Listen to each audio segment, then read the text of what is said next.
Assembly തിരഞ്ഞെടുപ്പിനേക്കാളും parliament തിരഞ്ഞെടുപ്പിനേക്കാളും നല്ല ഭൂരിപക്ഷത്തിൽ UDF വിജയിക്കും. പാലക്കാട്ടിൽ തികഞ്ഞ ആത്മവിശ്വാസമാണ് കോൺഗ്രസ് പ്രകടിപ്പിക്കുന്നത്.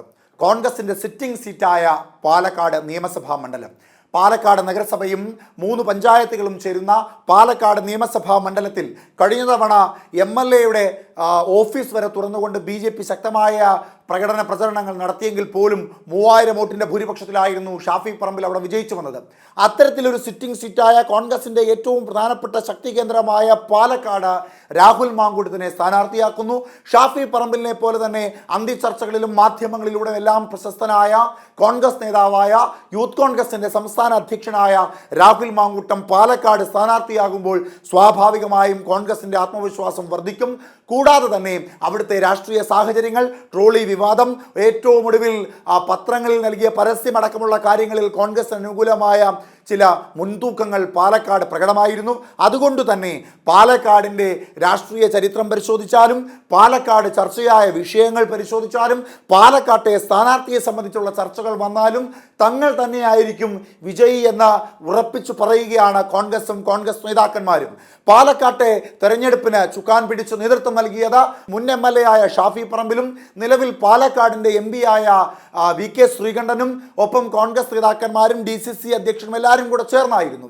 അതുകൊണ്ട് ഏറ്റവും താഴെ തട്ടിലുള്ള പ്രവർത്തനം പോലും വളരെ ശക്തമായിരുന്നു എന്ന് കോൺഗ്രസ് പറയുന്നു. ഒരു പക്ഷേ പാലക്കാട്ട് കോൺഗ്രസ് പരാജയപ്പെടുകയാണെങ്കിൽ അത് BJPക്ക് വേണ്ടിയുള്ള ഒരു ഒഴിഞ്ഞുമാറ്റമായിരിക്കും അതെന്ന് ഇടതുപക്ഷം പറയുമെന്ന് തീർച്ചയുള്ള കോൺഗ്രസിന്, അല്ലെങ്കിൽ കോൺഗ്രസ് അണികളിൽ അത് വലിയ വിദ്വേഷം ഉണ്ടാക്കുമെന്ന് ഉറപ്പുള്ളത് കൊണ്ട് തന്നെ VD സതീശനും രാഹുൽ മാങ്കൂട്ടവും ഷാഫി പറമ്പിലും അതുപോലെ തന്നെ VK ശ്രീകണ്ഠനും ഒക്കെ ശക്തമായി തന്നെ മുൻനിരയിൽ നിന്നുകൊണ്ട് തെരഞ്ഞെടുപ്പിന് നേതൃത്വം നൽകി തെരഞ്ഞെടുപ്പിനെ വിജയകരമായി പൂർത്തീകരിച്ചിട്ടുണ്ട്. ഇനി ജനങ്ങളാണ് തീരുമാനം പറയേണ്ടത്. എന്നിരുന്നാലും കോൺഗ്രസ് ഉദ്ദേശിക്കുന്ന ഭൂരിപക്ഷം കൃത്യമായി പറയുകയാണ് പാലക്കാടിൻ്റെ MP VK ശ്രീകണ്ഠൻ. അദ്ദേഹത്തിൻ്റെ വാക്കുകൾ കേൾക്കാം. തെരഞ്ഞെടുപ്പ് കമ്മീഷന്റെ സൈറ്റിൽ ഉള്ള ഫിഗറും നിങ്ങൾ മാധ്യമങ്ങളിൽ കൊടുത്ത ഫിഗറും തമ്മിൽ ഒരു പൊരുത്തമില്ല. അപ്പം ഞങ്ങൾക്ക് ബൂത്ത് തലത്തിൽ തെരഞ്ഞെടുപ്പ് കമ്മീഷൻ തന്നിട്ടുള്ള ബാലറ്റ് അക്കൗണ്ട് പരിശോധിക്കാൻ എല്ലാ ബൂത്തിലും 180 ബൂത്തിലും പരിശോധിച്ചിട്ടാണ് അല്പം വൈകിയതെന്ന് പറയും. 2 കണക്കും വ്യത്യസ്തമാണ്, സൈറ്റിലുള്ളതും പത്രത്തിലുള്ളതും വ്യത്യസ്തമാണ്. പക്ഷേ തെരഞ്ഞെടുപ്പിൻ്റെ അവസാനം 70.51 ഫൈനലായിട്ടുള്ള കണക്ക്.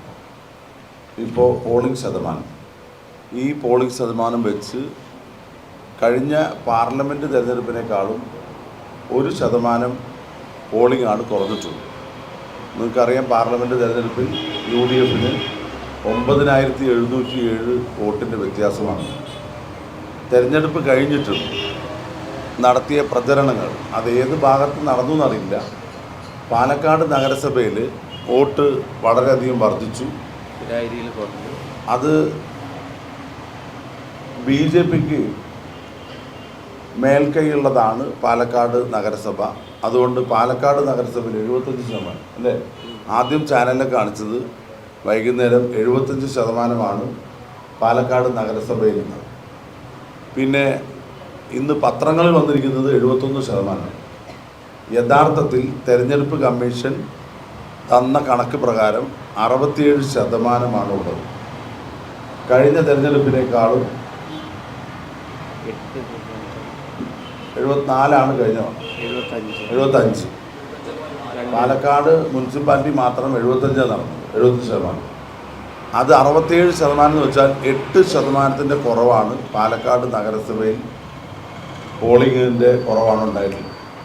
മറിച്ച് പ്രായിരിയിൽ 1% വ്യത്യാസം അല്ലേ, 1%.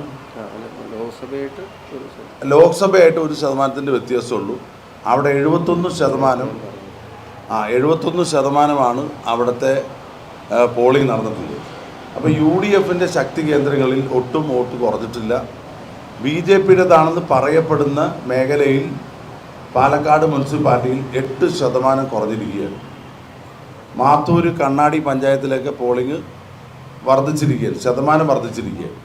വോട്ട് കൂടിയതിനനുസരിച്ചുള്ള ഉയർച്ച പോളിംഗിലുണ്ടായിട്ടുണ്ട്. അപ്പോൾ UDFനെ സംബന്ധിച്ചിടത്തോളം ഞങ്ങൾ നല്ല ആത്മവിശ്വാസത്തിലാണ്. ഷാഫിക്ക് 2000 ലഭിച്ച ഭൂരിപക്ഷത്തെക്കാളും 2024 എനിക്ക് ലഭിച്ച ഭൂരിപക്ഷത്തിനേക്കാളും അസംബ്ലി തിരഞ്ഞെടുപ്പിനേക്കാളും പാർലമെൻറ്റ് തിരഞ്ഞെടുപ്പിനേക്കാളും നല്ല ഭൂരിപക്ഷത്തിൽ UDF വിജയിക്കും എന്നുള്ളത് തന്നെയാണ് ഈ അവസാന കണക്കുകൾ പരിശോധിച്ചപ്പോൾ ഞങ്ങൾക്ക് ലഭിച്ചത്. ഇതിൽ ഒരു കാര്യം പറയാം, കഴിഞ്ഞ ഏതാനും ദിവസങ്ങളായി രാഷ്ട്രീയം കൃത്യമായിട്ട് ചർച്ച ചെയ്യാൻ കഴിഞ്ഞത് UDFന് വലിയ ഒരു നേട്ടമാണ്. ആദ്യമൊക്കെ ഒരുപാട് പുകമറകളും വിവാദങ്ങളും സൃഷ്ടിച്ച് ജനങ്ങളുടെ ശ്രദ്ധ തിരിക്കാൻ നടത്തിയ ശ്രമങ്ങളൊക്കെ വിഫലമായി പോയി. ആ ശ്രമങ്ങൾക്ക് പിന്നിൽ ഏതെങ്കിലും ഒരു മുന്നണിയല്ല, രണ്ട് മുന്നണിയും തുടക്കത്തിൽ ഒരേ തൂവൽ പക്ഷികളെ പോലെയാണ് പ്രവർത്തിച്ചത്. നിങ്ങൾക്കറിയാം, ഓരോ വിവാദങ്ങൾക്കും ഒപ്പം നിന്ന് കോൺഗ്രസിനെയും UDFനെയും ഒറ്റപ്പെടുത്താനാണ് ശ്രമം നടത്തിയത്. അതിലൊരു അജണ്ടയുണ്ട്, കേന്ദ്ര ഗവൺമെൻറ്റിൻ്റെ ജനവിരുദ്ധ നയങ്ങൾ ഇവിടെ ചർച്ച ചെയ്യപ്പെടാൻ പാടില്ല. അതുപോലെ സംസ്ഥാന ഗവൺമെൻറ്റിൻ്റെ ജനവിരുദ്ധ നയങ്ങൾ ഇവിടെ ചർച്ച ചെയ്യപ്പെടരുത്. അങ്ങനെ ഉണ്ടാക്കിയ വിവാദങ്ങളും പുകമറകളും അവസാനിച്ച് ജനങ്ങളുടെ പ്രധാനപ്പെട്ട വിഷയം ഉയർത്തി കാണിക്കാൻ നേരെ ചൊവ്വെ വളരെ സത്യസന്ധമായി വളരെ ആത്മാർത്ഥമായി ഒരു ദുരാരോപണം നടത്താതെ വളരെ ക്ലീനായിട്ട് തിരഞ്ഞെടുപ്പ് നടത്തിയ ഒരു ചാരിതാർത്ഥ്യത്തിലാണ് ഞങ്ങളുള്ളത്. ജനങ്ങളെ ബാധിക്കുന്ന, ജനങ്ങൾ നേരിടുന്ന പ്രശ്നങ്ങൾ, പൊതുസമൂഹം അറിയേണ്ട വിഷയങ്ങൾ, അത് രാഷ്ട്രീയമാണെങ്കിലും ദേശീയ സംസ്ഥാന രാഷ്ട്രീയമൊക്കെ ചർച്ച ചെയ്യാൻ ഈ തെരഞ്ഞെടുപ്പിന് കളമൊരുക്കാൻ UDFന് കഴിഞ്ഞു എന്നുള്ളതാണ്. ജനങ്ങളെ ഞങ്ങൾ വിശ്വാസത്തിലെടുത്ത് പ്രവർത്തിച്ചു എന്നുള്ളതാണ് ഞങ്ങളുടെ നേട്ടം. ആ നേട്ടം, ഈ ചർച്ചകളൊക്കെ ഈ തെരഞ്ഞെടുപ്പിൽ വളരെ കൃത്യമായി മനസ്സിലാക്കി ജനങ്ങൾ പോളിംഗ് ബൂത്തിൽ എത്തിയിട്ടുണ്ട്.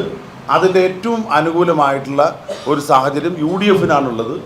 ഞാൻ പ്രത്യേകമായിട്ട് പറയാൻ ആഗ്രഹിക്കുകയാണ്, കഴിഞ്ഞ തെരഞ്ഞെടുപ്പിലും ഭൂരിപക്ഷത്തെ സംബന്ധിച്ച് ഒരുപാട് ആശങ്കകളൊക്കെ ഉണ്ടായിരുന്നു. എന്നോട് മാധ്യമങ്ങളും സുഹൃത്തുക്കളൊക്കെ ചോദിച്ചപ്പോൾ വളരെ വ്യക്തമായ മറുപടി നൽകിയിരുന്നു. ഇത്തവണ പാലക്കാട് മുനിസിപ്പാലിറ്റി UDFന് മേൽക്കൈ ഉണ്ടാകും. 3 പഞ്ചായത്തിലും UDFന് മേൽക്കൈ ഉണ്ടാകും. ഏറ്റവും ചുരുങ്ങിയത് എൻ്റെ അഭിപ്രായത്തിൽ UDFൻ്റെ ഏകദേശം കണക്കനുസരിച്ച് ഷാഫി പറയാൻ 5 അക്കമാണ്. ഞാൻ 12,000-നും 15,000-നും ഇടയിലുള്ള ഭൂരിപക്ഷം പ്രതീക്ഷിക്കുന്നു. തീർച്ചയായിട്ടും അതുണ്ടാകും. ഒരു സർവകാല റെക്കോർഡ് UDF സ്ഥാനാർത്ഥിക്ക് ഭൂരിപക്ഷത്തിൻ്റെ കാര്യത്തിലുണ്ടാകും. ശ്രീ രാഹുൽ മാങ്കൂട്ടത്തിൽ തിരഞ്ഞെടുക്കപ്പെടുക തന്നെ ചെയ്യും.